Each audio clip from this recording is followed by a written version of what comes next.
Coming up on the Blue Jungle, Michael, Rashad, and Ben sit down to talk about the future of RJ Hunter as a member of the Chicago Bulls and take a look at the second half of the football season to see the Panthers' chances of making a second consecutive bowl game. All this and more coming up on the Blue Jungle. And now, with marketing manager Michael Gaither and sports editor Rashad Milligan, here's podcast editor Ben Abrams.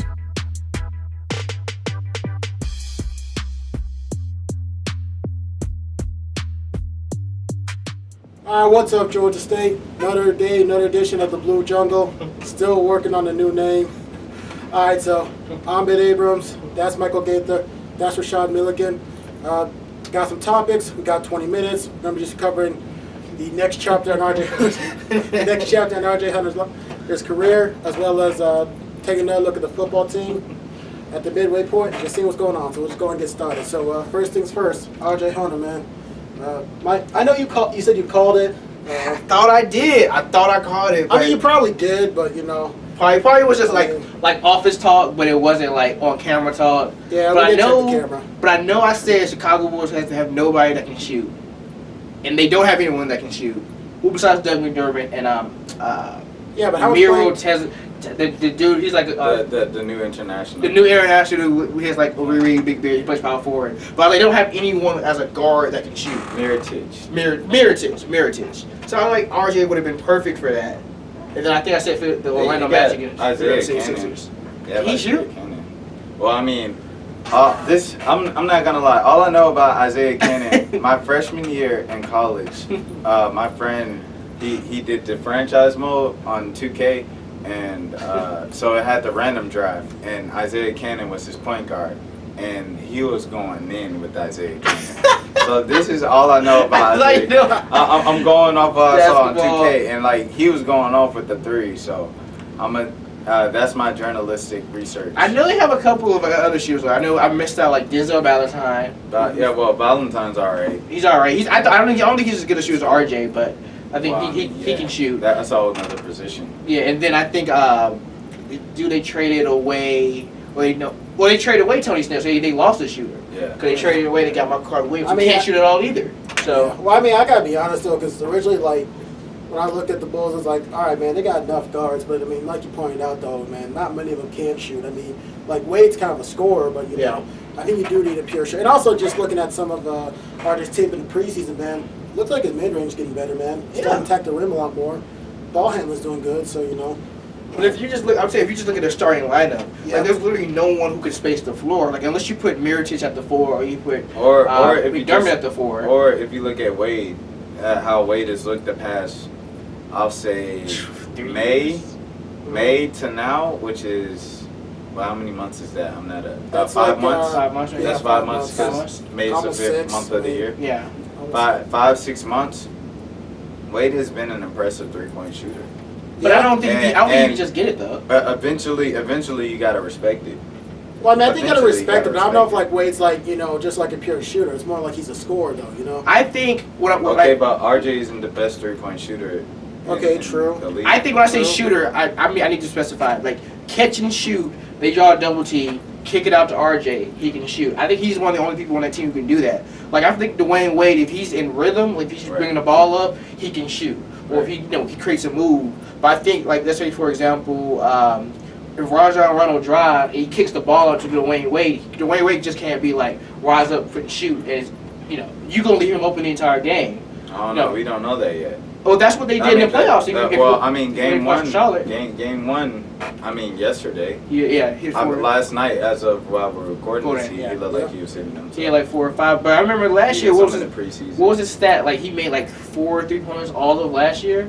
Right. So I mean, in the playoffs, but what do you do in the playoffs? Yeah, I don't know. I wouldn't trust it. The only dude who I know who can consistently shoot threes over his career was probably Jimmy Butler, and even he's not the best. He's not even the best. And I know Rondo can't shoot. Right. And then the center, you don't even expect the center. So it's like Robin Lopez. So it's like he's a center. I'm not even going to expect him to even try to shoot 3 points. Well, I mean, but I think to your point though, it's more like I think Wade is a lot better at creating his own shot than RJ is. You're right, RJ's better at catch and shoot, but you do need Wade for someone who can create shots. Oh yeah. And you need someone that could catch and shoot. Is the argument.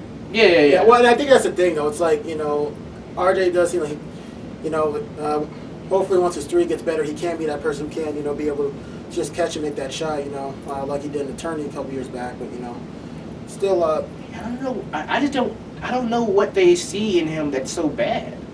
Like for what I see in him, it's like, why can't he get a consistent role on the team? Like when I see like guys like he's got Mike Dunleavy, who's out here who's skinny and he can only shoot. I'm like, how's he getting minutes? Or Steve different. Novak for like years ago with the Knicks. It's different. It's different, man. Like I've seen RJ like in person pretty much every time he came to Atlanta professionally, and it's different when he drives and when he gets hit versus those other skinny guys that you mentioned. Like it's very apparent that he's too like small. Yeah, it's not. But I'm saying like it's a whole nother league. And then on defense, he's looked lost. Oh like, yeah, defense. I've seen a few plays where he just did this, and I've never seen that like other than James Harden.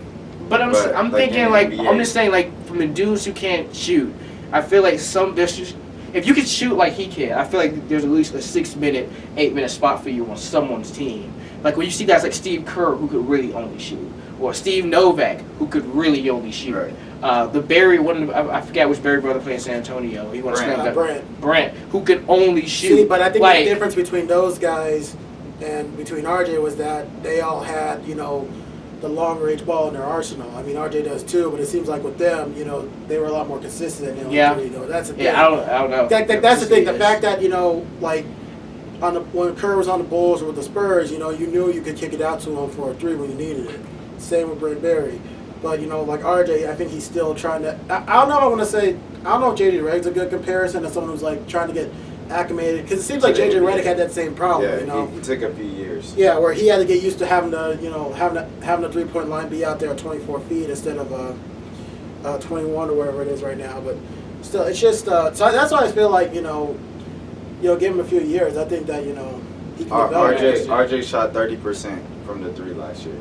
Yeah, I think it was like 29 during the 35 is considered you're pretty good regular. Yeah. So he is below average at the thing he was supposed to do. 30 during the season, 29 during the preseason. So.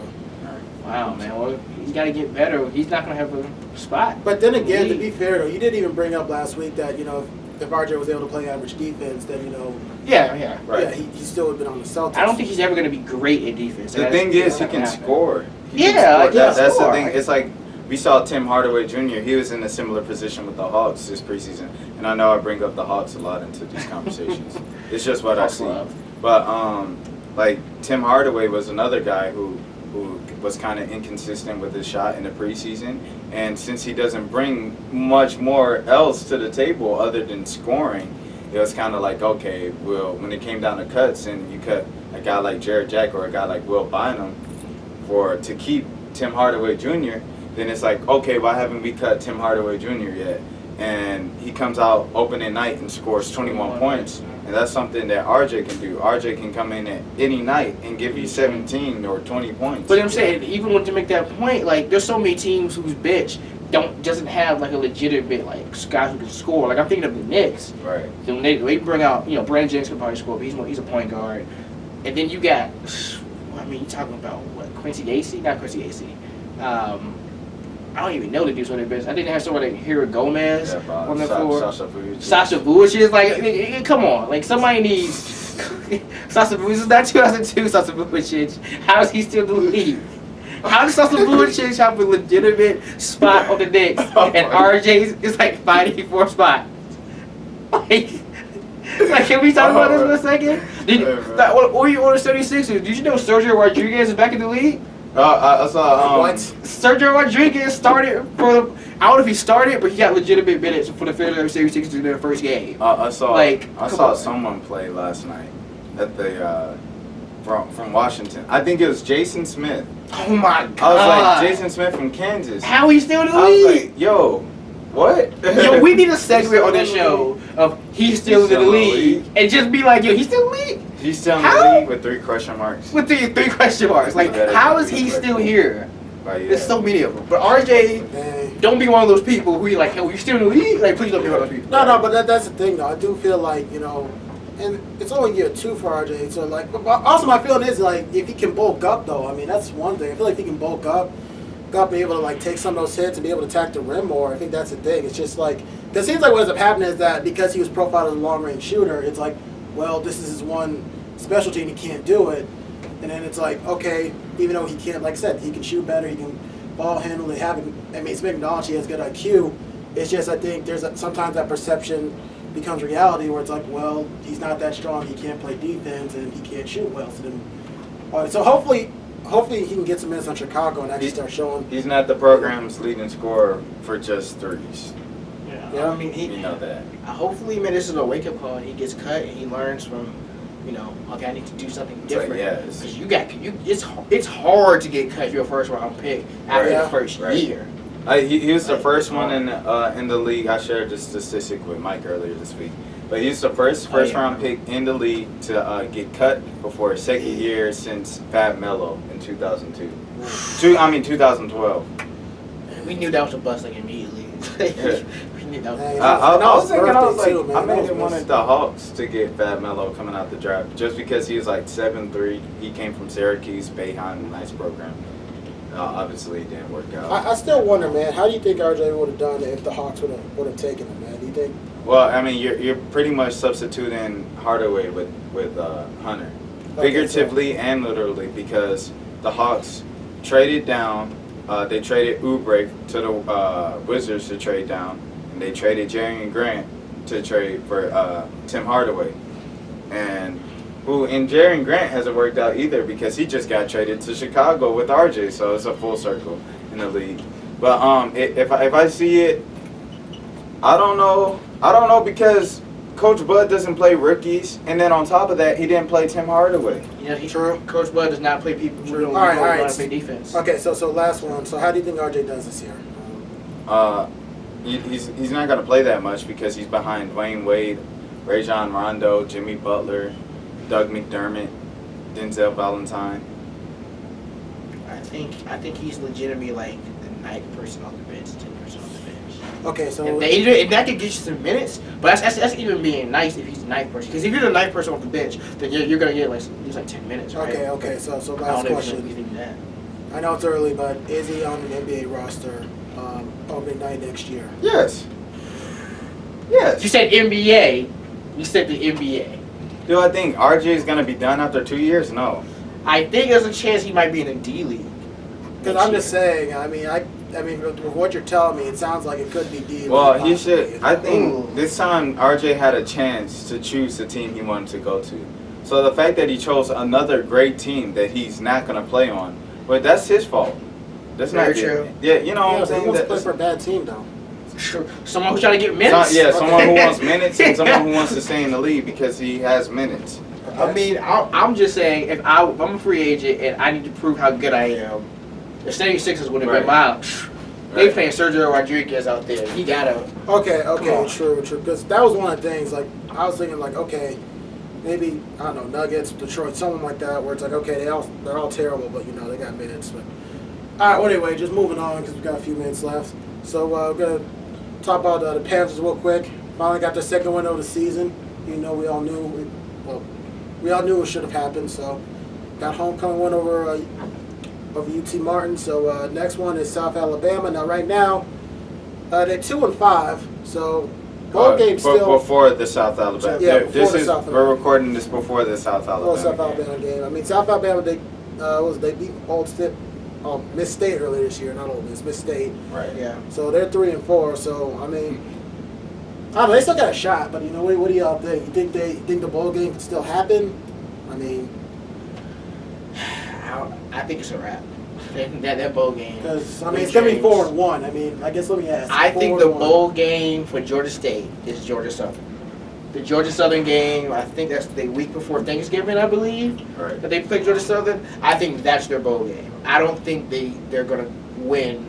I don't think they're gonna do like they did last year and win 5 straight or 4 straight and get a bowl game. I don't think that's gonna happen. I don't think they have a quarterback that's good enough. Our receivers are injured. I think Robert Davis is still injured. Penny Hart is injured. Or at least banged up because they didn't play. I don't think they played in the homecoming game. So Robert Davis played. Robert Davis played, but Penny Hart didn't play, and I think Penny Hart's out for the season. He's out for the season. So you just have when your best players are out, and you already are a program that doesn't have that many great players in the first place, to be honest. Right. Like, I just don't see how you're gonna make that role, you know. And then the defense, even though it's playing better, like, are they gonna be able to win you 4 games? Like, Well, and I think Four that straight could games. be asking the defense a lot too. Yeah. You know, especially with an offense that it's a broken record. You know, offense is can't not run good. the ball. You know, passing's kind of not the greatest. The best runner on the team is probably a quarterback. Yeah. No, Aaron's still the best runner on the team. Aaron's the best runner on the team, The man. backup is man.